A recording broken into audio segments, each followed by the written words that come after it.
વીરપુર નામનું એક નાનકડું ગામ, જ્યાં ચારે તરફ લીલાછમ ખેતરો અને દૂરથી દેખાતી પર્વતમાળા એની સુંદરતામાં વધારો કરતી હતી. આ ગામની એક અનોખી ઓળખ હતી, અહીંના લોકોની ભક્તિ અને તેમની સાદગી. પરંતુ આ ગામમાં એક વાત એવી હતી જે રણછોડના મનને હંમેશા પીડા આપતી. ગામના પૂર્વ છેડે એક ટેકરી ઉપર ભગવાન કૃષ્ણનું એક પ્રાચીન મંદિર હતું. કહેવાય છે કે આ મંદિર સદીઓ જૂનું હતું, પરંતુ સમય અને ઉપેક્ષાના કારણે તેની હાલત ખૂબ જ ખરાબ થઈ ગઈ હતી. મંદિરની દિવાલો તૂટી ગઈ હતી, છતમાંથી પાણી ટપકતું હતું અને અંદર ઠેર ઠેર ધૂળ અને કરોડિયાના ઝાડા જોવા મળતા હતા. ક્યારેક ક્યારેક કોઈ વૃદ્ધ વ્યક્તિ ત્યાં જઈને દીવો પ્રગટાવી આવતું, પરંતુ મોટાભાગના લોકો તો જાણે આ મંદિરને ભૂલી જ ગયા હતા. આ જ ગામમાં રણછોડ નામનો એક ગરીબ કુંભાર રહેતો હતો. તે માટીના વાસણો બનાવીને પોતાનું અને તેના પરિવારનું ગુજરાન ચલાવતો હતો. રણછોડ ખૂબ જ દયાળુ અને શાંત સ્વભાવનો હતો. એના ચહેરા ઉપર હંમેશા એક મીઠું સ્મિત રહેતું અને તે ક્યારેય કોઈની સાથે કડવાશથી વાત ન કરતો. તેની આર્થિક પરિસ્થિતિ નબળી હોવા છતાં તેના હૃદયમાં ભગવાન પ્રત્યેની શ્રદ્ધાનો ખજાનો અખૂટ હતો. તે હંમેશા ભગવાન કૃષ્ણના ભજનો ગાતો અને મનોમન તેમની પ્રાર્થના કરતો રહેતો. તેને સૌથી વધારે દુઃખ એ વાતનું હતું કે આટલા સુંદર ગામમાં ભગવાનનું મંદિર જર્જરિત હાલતમાં હતું. રણછોડ રોજ સાંજે કામ પતાવીને મંદિરે જતો. તે ત્યાં સાફ સફાઈ કરતો, ભગવાનની મૂર્તિને સાફ કરતો અને એક નાનો દીવો પ્રગટાવીને થોડીવાર માટે શાંતિથી બેસી રહેતો. એને જોઈને કેટલાક લોકો હસતા અને કહેતા કે રણછોડ, તું શું કામ આ ખંડેરમાં પોતાનો સમય બગાડે છે? અહીં કોઈ આવતું નથી અને આ મંદિરને ફરીથી બનાવવું કોઈના બસની વાત નથી. એક સાંજે રણછોડ મંદિરમાં બેસીને ઊંડા વિચારોમાં ખોવાયેલો હતો. એની આંખોમાં આંસુ હતા. તે મનોમન બોલી રહ્યો હતો કે હે કૃષ્ણ, તમે આ રીતે કેવી રીતે રહી શકો? તમારું ઘર આટલું તૂટી ગયું છે અને હું કંઈ કરી શકતો નથી. હું એક ગરીબ કુંભાર છું. મારી પાસે માટી સિવાય કાંઈ નથી. મને રસ્તો બતાવો. હું આ મંદિરને ફરીથી ભવ્ય બનાવીશ. તે જ રાતે રણછોડ ઊંઘમાં હતો ત્યારે તેને એક સપનું આવ્યું. સપનામાં તેણે જોયું કે ભગવાન કૃષ્ણ તે જર્જરિત મંદિરમાં ઊભા છે અને હળવું સ્મિત આપી રહ્યા છે. ભગવાનનો અવાજ ગુંજ્યો કે મારા ભક્ત, તું ચિંતા ન કર. તારી શ્રદ્ધા જ મારી શક્તિ છે. તું તારા કામમાં ધ્યાન આપ અને તારી ભક્તિના બળે આ મંદિર ફરીથી ઊભું થઈ જશે. આટલું કહીને ભગવાન અદૃશ્ય થઈ ગયા. સવારે જ્યારે રણછોડ ઉઠ્યો ત્યારે તેના મનમાં એક અનોખી શાંતિ અને સંકલ્પ હતો. તેણે નિશ્ચય કર્યો કે તે ગમે તે ભોગે આ મંદિરનો જીર્ણોદ્ધાર કરશે. તે જાણતો હતો કે આ કામ અશક્ય છે, કારણ કે તેની પાસે પૈસા નહોતા અને માટીના વાસણો વેચીને તે કંઈ કરી શકવાનો નહોતો. છતાં પણ તેના મનમાં એક અનોખી શક્તિનો અનુભવ થતો હતો. તેણે પોતાના પરિવારને પણ આ વાત કરી, પરંતુ તેની પત્ની અને બાળકોએ તેને સમજાવવાનો પ્રયાસ કર્યો કે આ એક અશક્ય કાર્ય છે. પરંતુ રણછોડનો સંકલ્પ અતૂટ હતો. તેણે પોતાની કુંભારની ચાકડીને સાફ કરી અને મનોમન ભગવાનને યાદ કરીને કામ શરૂ કરી દીધું. એના મનમાં એક જ ધ્યેય હતો, ભગવાનનું ઘર ફરીથી બનાવવું. એને વિશ્વાસ હતો કે જો તેનું લક્ષ્ય પવિત્ર છે તો ભગવાન પોતે જ તેને રસ્તો બતાવશે. હવે રણછોડનું જીવન ફક્ત માટી અને કૃષ્ણમય બની ગયું હતું. તે દરેક વાસણ અને મૂર્તિ બનાવતી વખતે મનોમન ભગવાનનું નામ જપતો અને તેની આંખોમાં મંદિરના ભવ્ય સ્વરૂપનું ચિત્ર ઉપસતું. રણછોડે મંદિરના જીર્ણોદ્ધારનો સંકલ્પ કર્યા પછી એના જીવનમાં એક અનોખી ઉર્જાનો સંચાર થયો.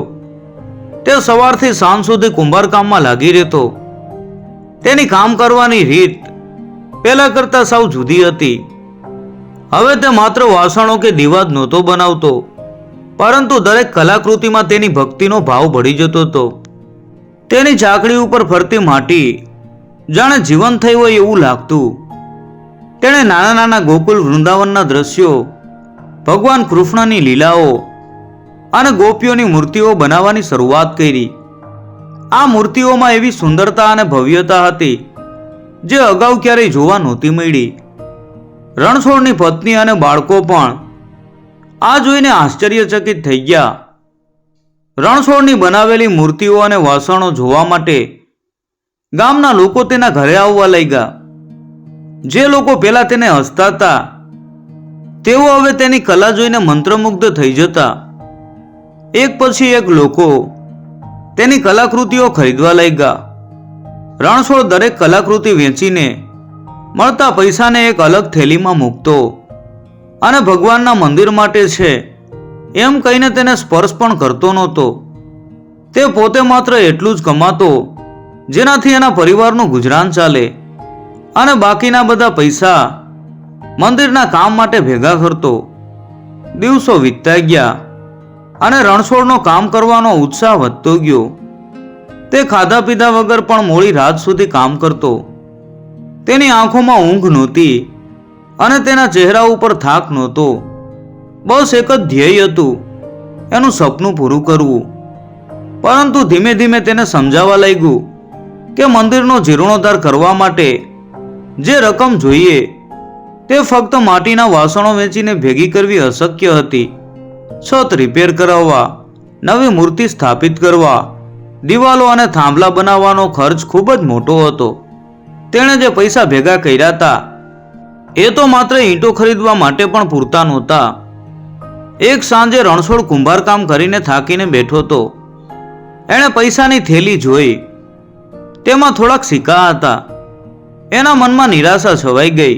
તે વિચારવા લાગ્યો, હે પ્રભુ, શું મારી મહેનત પૂરતી નથી? શું મારી ભક્તિમાં કંઈ ખોટ છે? મેં આટલી મહેનત કરી છતાં હું કંઈ કરી શકતો નથી. એની આંખોમાં આંસુ આવી ગયા. તે દિવસે તે ભૂખ્યો જ સૂઈ ગયો. પરંતુ રાત્રે તેને ફરીથી એક સપનું આવ્યું. સપનામાં તેને ફરીવાર ભગવાન કૃષ્ણના દર્શન થયા. ભગવાન કૃષ્ણ એક મોરપંખ સાથે ઊભા હતા અને હળવું સ્મિત આપીને કહેતા હતા કે મારા ભક્ત, કસોટીનો સમય હોય ત્યારે જ શ્રદ્ધાની સાચી પરીક્ષા થાય છે. તું તારા કામને આ રીતે પ્રેમ કરતો રહે, માર્ગ તને આપોઆપ મળશે. તારું ધ્યેય પવિત્ર છે અને મારી કૃપા હંમેશા તારી સાથે છે. બીજા દિવસે સવારે જ્યારે રણછોડ ઉઠ્યો ત્યારે તેના મનમાં ફરી એકવાર શાંતિ અને ઉર્જાનો સંચાર થયો હતો. એને લાગ્યું કે ભલે એની મહેનત ઓછી હોય પણ ભગવાનની શ્રદ્ધા જ તેની સૌથી મોટી શક્તિ છે. તેણે પોતાની કલાકૃતિઓ ઉપર ધ્યાન કેન્દ્રિત કર્યું અને વધુ સુંદર મૂર્તિઓ બનાવવાની શરૂઆત કરી. તેને એવું લાગવા માંડ્યું કે તેની કલામાં એક દિવ્ય શક્તિ ભળી ગઈ છે.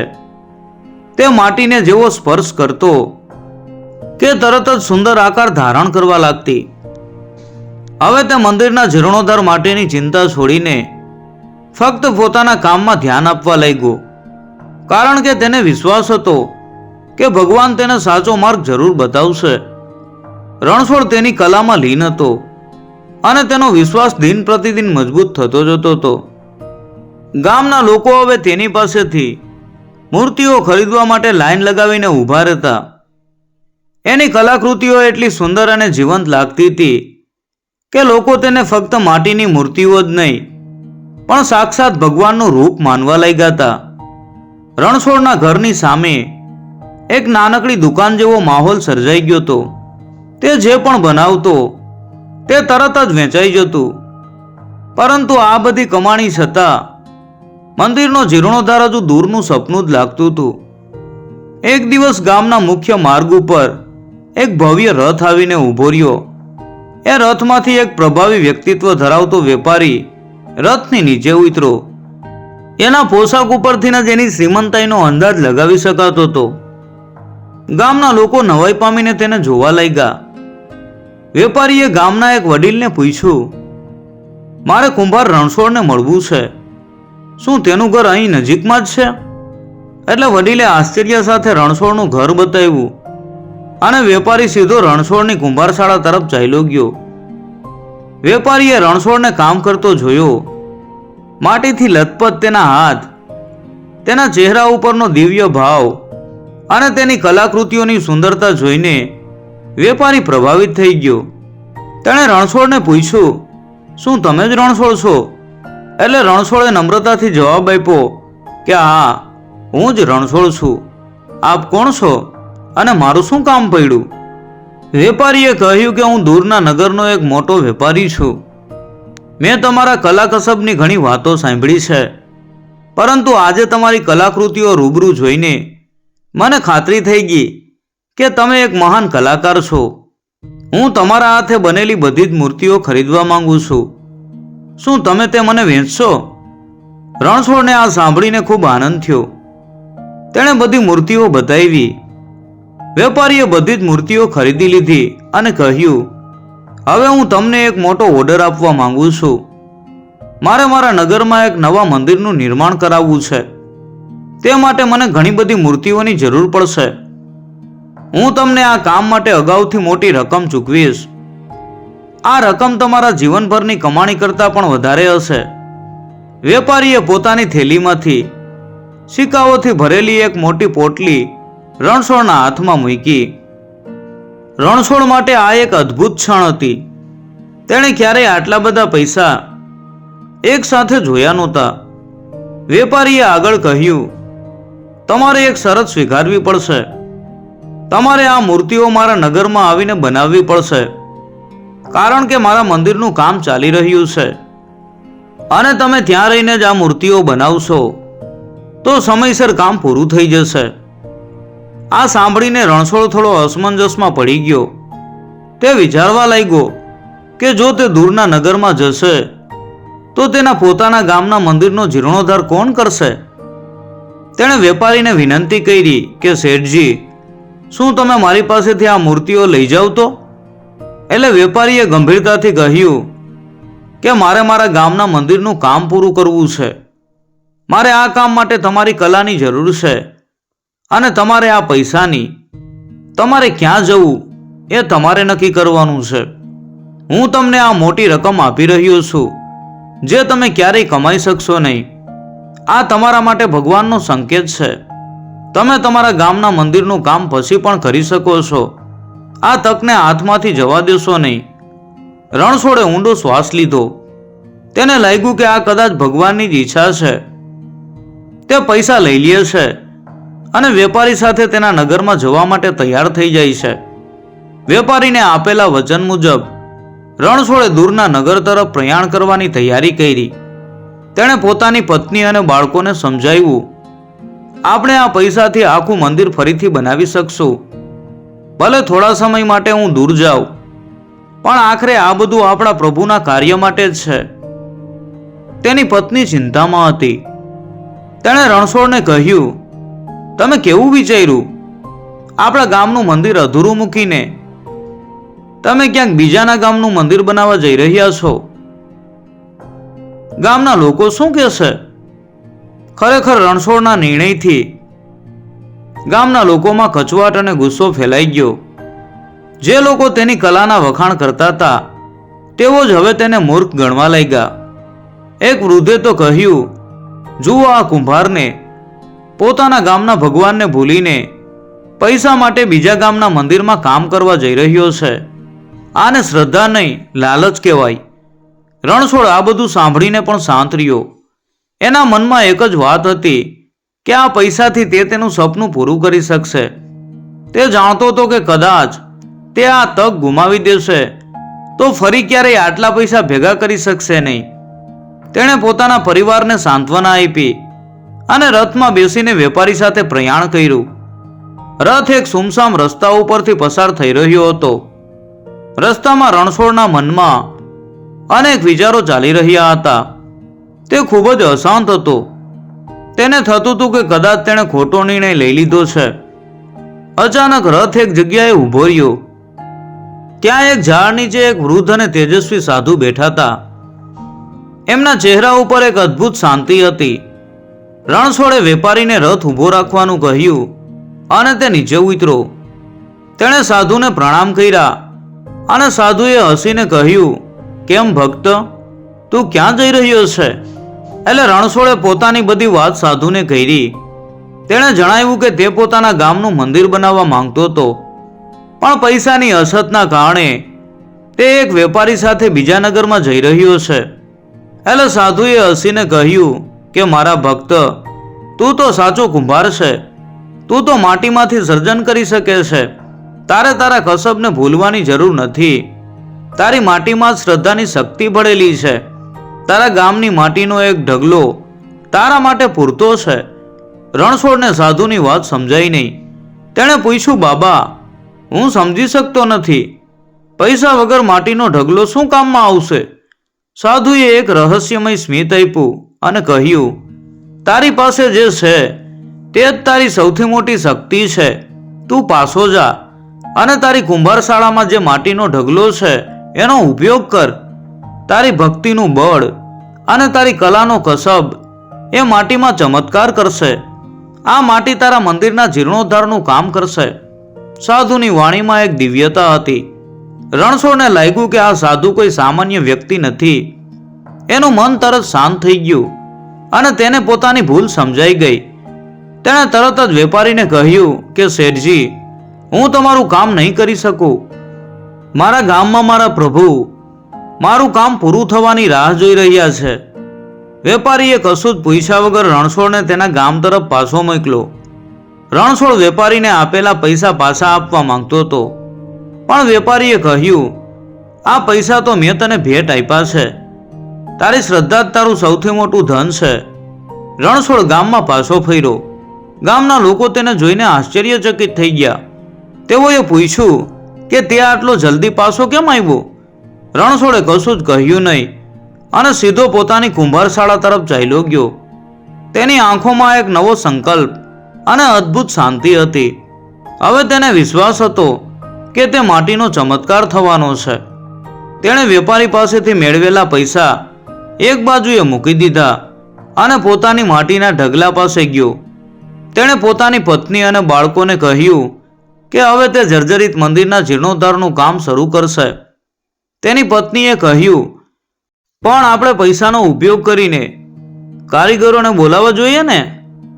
તમે એકલા આટલું મોટું કામ કેવી રીતે કરશો? રણછોડે સ્મિત સાથે જવાબ આપ્યો, આ કામ પૈસાથી નહીં, શ્રદ્ધાથી થશે. ગામના લોકો પણ ભેગા થયા અને રણછોડના આ નિર્ણય ઉપર મજાક ઉડાવવા લાગ્યા. રણછોડે કશું જ કહ્યું નહીં.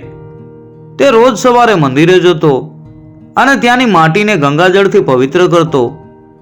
પછી તે માટીનો એક ભાગ પોતાના ઘરે લઈ આવતો અને તેને પોતાના કુંભારની માટી સાથે ભેળવીને જીર્ણોદ્ધારનું કામ શરૂ કરતો. પહેલા તો તેણે મંદિરના પાયાને મજબૂત કરવાનું કામ હાથમાં લીધું. તેણે માટીને મસળીને એક મજબૂત મિશ્રણ તૈયાર કર્યું અને તેનાથી પાયાની તિરાડોને ભરવાનું શરૂ કર્યું. અચાનક એક અદ્ભુત ઘટના બનવા લાગી. જેમ જેમ રણછોડની કલા અને ભક્તિ માટીમાં ભળતી ગઈ તેમ તેમ માટીનો રંગ બદલાવા લાગ્યો. તે સામાન્ય માટી નહોતી લાગતી, પરંતુ કોઈ દિવ્ય પદાર્થ જેવી દેખાતી હતી. જ્યારે તે સુકાતી ત્યારે તે અસામાન્ય રીતે મજબૂત અને ચમકદાર બનતી. આ માટીમાંથી એક અનોખી અને મનમોહક સુગંધ આવવા લાગી, જે આખા ગામમાં ફેલાઈ ગઈ. રણછોડની મહેનત અને માટીનો આ ચમત્કાર જોઈને ગામના લોકો આશ્ચર્યચકિત થઈ ગયા. જે લોકો તેને મૂર્ખ ગણતા હતા તેઓ હવે તેનું કામ જોવા આવવા લાગ્યા. કોઈએ કહ્યું, આ તો માત્ર માટી નથી, આમાં તો કંઈક દિવ્ય શક્તિ છે.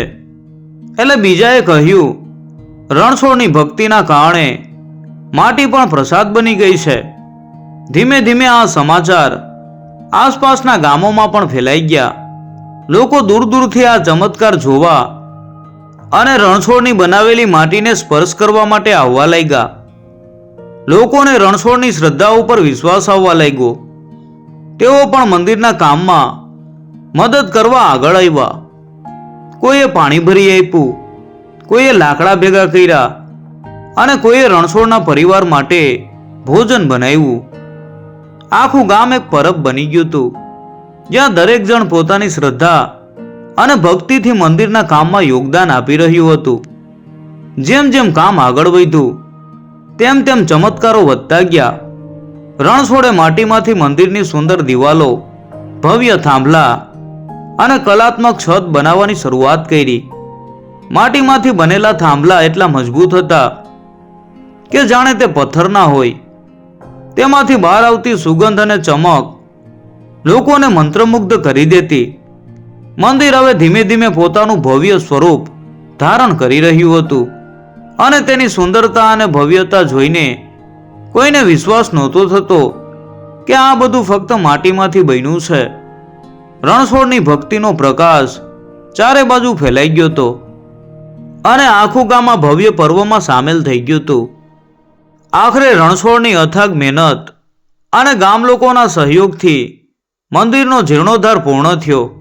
જે મંદિર ક્યારેક ખંડેર જેવું લાગતું હતું તે હવે સોના જેવી ચમક ધરાવતું ભવ્ય ધામ બની ગયું હતું. તેની સુંદરતા અને દિવ્યતા જોઈને લોકો આશ્ચર્યચકિત થઈ જતા. આખા ગામમાં ઉત્સવનો માહોલ હતો.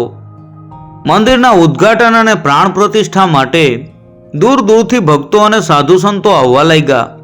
આ જ ભીડમાં રણછોડે જોયું કે પેલા વેપારી અને વૃદ્ધ સાધુ પણ ઊભા છે. રણછોડ તેમને જોઈને ભાવુક થઈ ગયો અને દોડીને તેમના પગમાં પડી ગયો. તે રડી પડ્યો અને બોલ્યો, આપની કૃપાથી જ આ બધું શક્ય બન્યું છે. વેપારીએ રણછોડને ઊભો કર્યો અને સ્મિત સાથે કહ્યું, અરે ભક્ત, મેં તો માત્ર એક નિમિત્તનું કામ કર્યું છે. તારી શ્રદ્ધા જ તારો સાચો વેપારી છે. એ જ સમયે આકાશમાં એક દિવ્ય પ્રકાશ ફેલાયો અને તે પ્રકાશમાંથી ભગવાન કૃષ્ણ સાક્ષાત પ્રગટ થયા. તેમની વાણી ગુંજી ઉઠી, મારા પ્રિય ભક્ત રણછોડ, તારી શ્રદ્ધા અને ભક્તિ જોઈને હું પ્રસન્ન થયો છું. તું જ ખરો કુંભાર છે જેણે માટીમાંથી મારા માટે ભવ્ય મંદિરનું નિર્માણ કર્યું. આજે તારી શ્રદ્ધાની જીત થઈ છે. રણછોડ અને બધા ગામ લોકો ભગવાનના આ દિવ્ય સ્વરૂપને જોઈને ધન્ય થઈ ગયા. એ પછી ભગવાન કૃષ્ણએ રહસ્ય ખોલ્યું.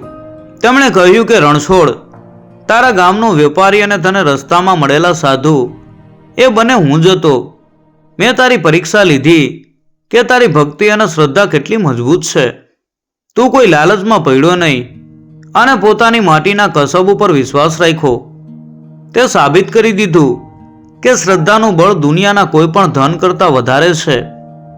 હવે આ ગામ અને આ મંદિર હંમેશા મારી કૃપા હેઠળ રહેશે. ભગવાન કૃષ્ણના દર્શન પછી રણછોડનું જીવન સંપૂર્ણપણે બદલાઈ ગયું. તે હવે માત્ર કુંભાર નહોતો પણ એક મહાન સંત તરીકે ઓળખાવા લાગ્યો હતો. લોકો તેને ભક્ત રણછોડ કહીને બોલાવતા. તેના ગામનું નામ પણ બદલીને રણછોડપુર રાખવામાં આવ્યું.